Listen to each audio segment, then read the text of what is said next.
Amy, and that's what we saw here at the Gladiolus Food Pantry. I mean, I remember right after the storm coming out here myself and seeing the water levels still very high here, to the point that the inventory in this actual building was so damaged that they were just trying to save what they could.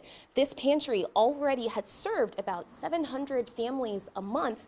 And then imagine with Hurricane Ian coming in and impacting that inventory, the concern here was how do they keep serving those families, and also the growing need that would come from the hurricane as well. So what you're looking at, what my photographer Karen is showing you, is what the food pantry looks like right now. And you're probably like, well, wow, Shari, there's nothing to see here. Well, this is actually a sign of progress for this organization, because what's happened here is, again, as Amy said, they've continued to feed people throughout this time. But now, of course, there's a lot of work to do to get this place back to where it was, and it's actually going to be a little better. So yes, it's been gutted. They're going to be working on the floors here. They're going to be fixing up this place so that they can continue to serve people in the community. What you can't see outside are pods that are actually still full of items that are here to help people in the Harlem Heights community here. Now, what you're seeing right now is actually the holiday spirit in action. Amy started to tell you, yes, when we were out here a couple months ago, there was a lot of concern as to what was to come next for this community. Harlem Heights experienced a huge impact from Hurricane Ian. But as you can see, Mayor Kevin Anderson, we saw the Grinch,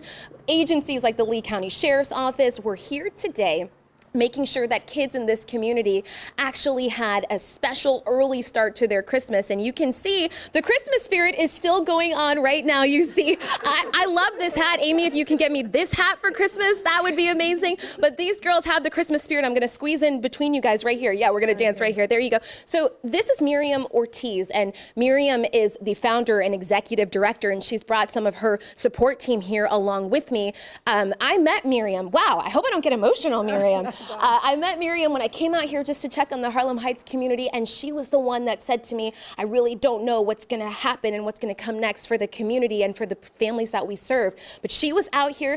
Miriam, you had damage to your home, so you were also dealing with what happened to your home. Can you talk a little bit about what you were feeling right after the storm when you stepped into this building? Well, I was a little sad because I didn't know what I was going to do, but, you know, thanks God all these people started coming out from nowhere, like all the volunteers, and we got food from all United States. People were just bringing food, volunteers were coming, and the second day that the event happened, we were ready to go, so we were here for the 3 weeks in a row, 7 days a week, from 5:45 in the morning to 8:30 at night, helping people, supporting. And we know that there were so many people, so many of you who worked to make sure that the pantry got what it needed and continued to help serve people in our community. So many of you have also contributed to the Scripps Howard Foundation and our Hurricane Relief Fund, and working to support families and organizations that need it. And tonight, Miriam, I told you we had a surprise for you. My photographer, Karen, is stepping in the shot right here. We actually have... Oh, wow, you guys are gonna make me cry. So this is a check for $10,000 for the Gladiolus Food Pantry, made possible by so many of you at home and the Scripps Howard Foundation. We just want to say thank you. We appreciate you. We see you, and we are grateful for all you're doing in the community. Even though things are tough for the organization and the community, you guys are working to bounce back and support, and we appreciate that. A special moment here in Southwest Florida, a little Christmas spirit. Sending it back to you, Amy, live in Fort Myers. Thank you. Yeah, I like that. Thank you. Very Yeah, a little much. Christmas spirit for you guys. Shari Armstrong, Fox 4.